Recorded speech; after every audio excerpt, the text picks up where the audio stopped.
Donc là, maintenant, nous allons accueillir Vanessa qui va vous partager un petit mot d'encouragement et un témoignage. Je vais faire m'asseoir. Bonsoir tout le monde. Vous allez bien? Alors, j'ai le grand privilège de pouvoir partager avec vous mon témoignage et aussi un encouragement. J'ai prié et j'ai demandé à Dieu de me conduire par rapport à cela et je le laisse faire.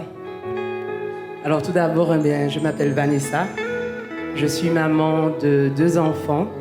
Une jeune fille qui aura 14 ans et un jeune homme qui se dit grand mais qui aura bientôt 10 ans. Et je suis ce qu'on appelle une maman solo, mais je ne suis pas maman solo par choix.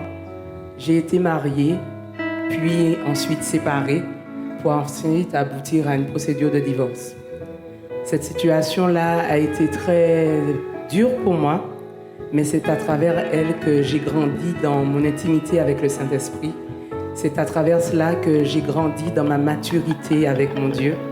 Et je suis reconnaissante réellement de ce qu'il a fait de moi à travers cela. Mais une situation comme celle-ci, cet entre-deux, m'a valu de pouvoir faire le choix de ne pas travailler parce que je devais être auprès de mes enfants et être auprès de moi-même. Et ayant une belle situation, passant à une situation moins intéressante, cela a occasionné un grand déséquilibre au niveau de mes finances et qui fait que ça m'a placée dans une situation très tendue, voire même très difficile. Et je vous installe le contexte pour que vous puissiez comprendre ce témoignage. Il n'y a pas longtemps de cela, alors je dis une situation difficile et tendue, mais qui m'apprend aujourd'hui à dépendre de Christ. Parce que souvent, quand on travaille, on est un peu accroché à son travail. Mais le fait de ne pas avoir la rémunération qu'il faut nous apprend à dépendre véritablement de Christ et s'approprier ce verset qui dit « À chaque jour suffit sa peine ». Et cette année, mes enfants m'ont fait part du fait qu'ils voulaient partir en maison de vacances avec leur mère.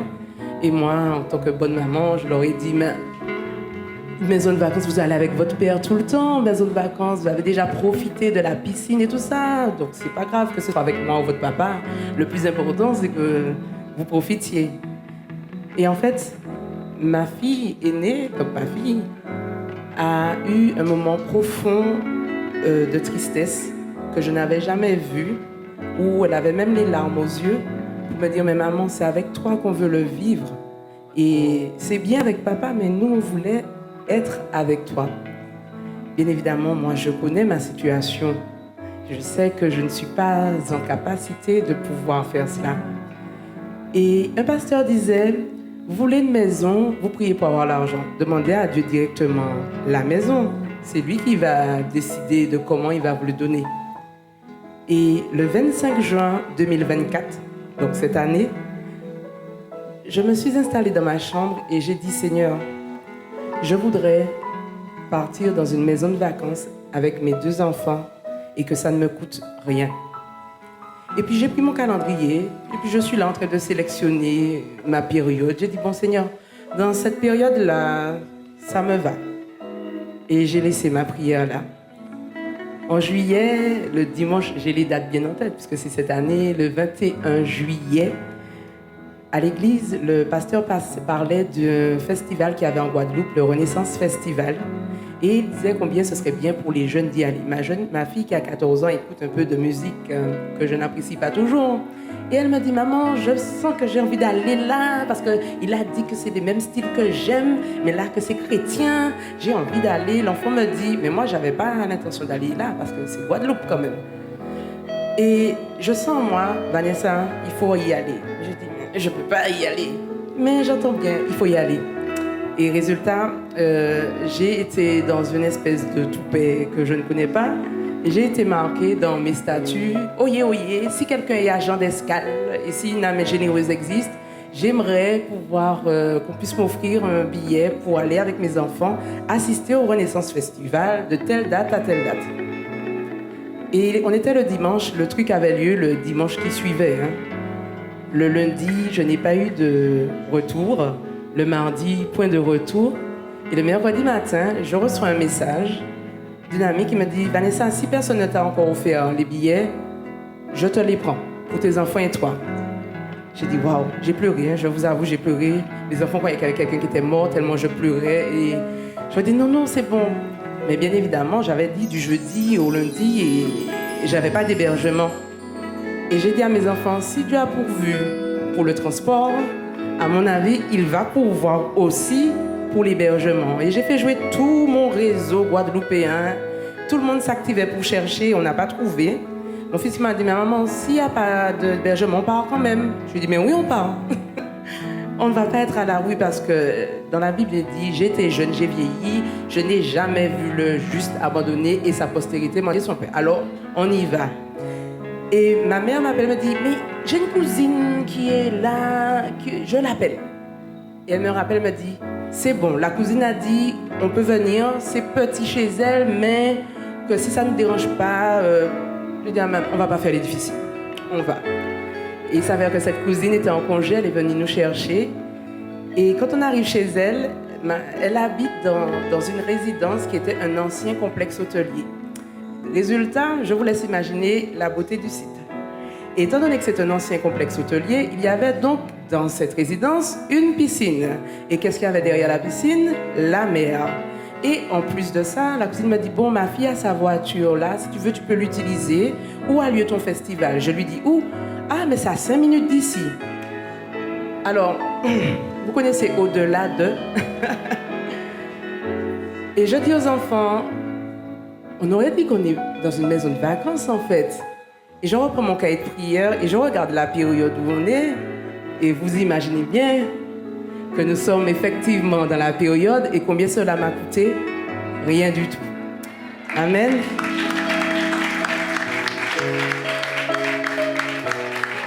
À travers cela, ce que le Seigneur m'a donné sur le cœur à pouvoir partager, à vous partager, c'est de pouvoir vous dire qu'il ne faut pas limiter Dieu à nos limites.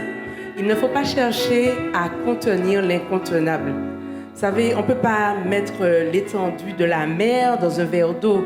Et même si on peut contrôler, par exemple, le jet du robinet, quand on l'ouvre, on a le contrôle de l'eau, mais on n'a pas la main sur la grande source qui l'approvisionne.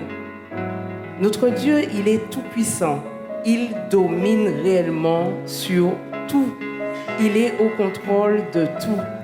Et peut-être que ce soir, tu es venu avec peut-être quelque chose sur le cœur, une situation qui te pèse, ou peut-être que tu te poses des questions pour demain, ou même peut-être pour aujourd'hui, peut-être que tu ne sais pas. Moi, je veux te dire que celui qu'on adore aujourd'hui est le Dieu de l'impossible.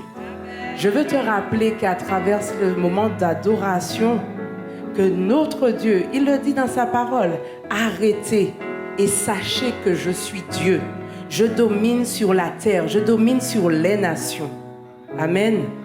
Et au sein de Cozy and Praise, c'est le rendez-vous des adorateurs. L'adorateur, c'est qui? C'est pas quelqu'un qui n'a pas de problème.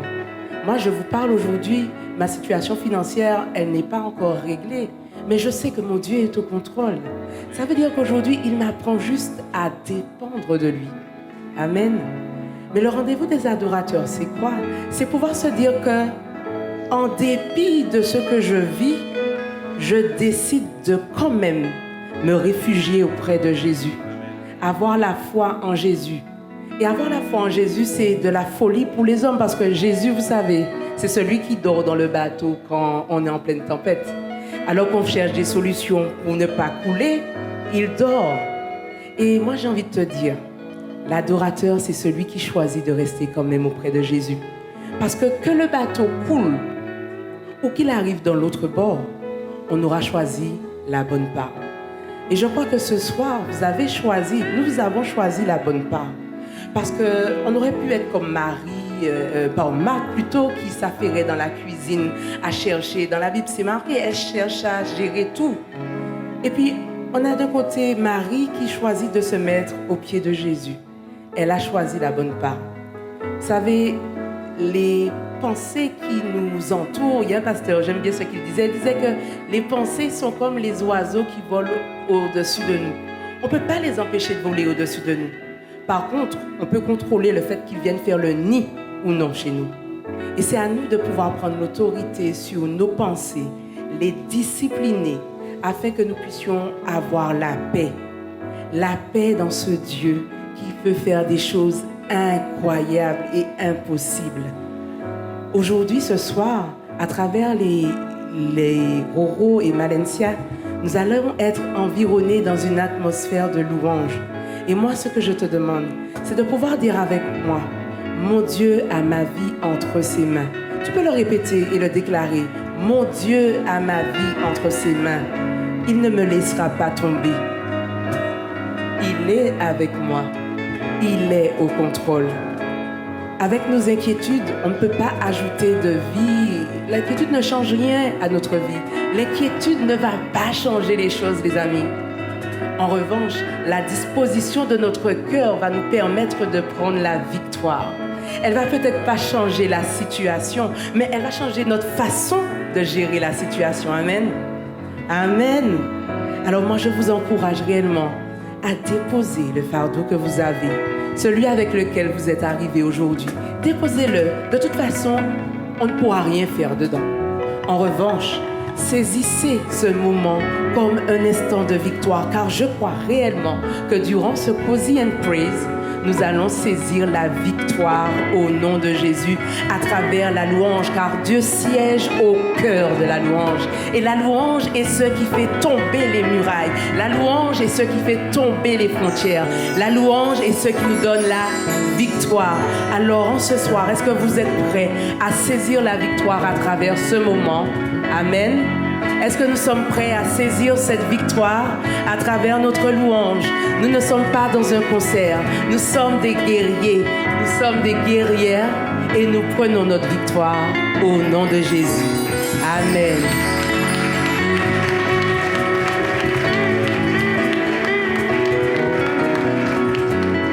Soyez bénis. C'était l'encouragement que le Seigneur a déposé dans mon cœur pour vous en ce soir. Qu'il puisse vous faire du bien.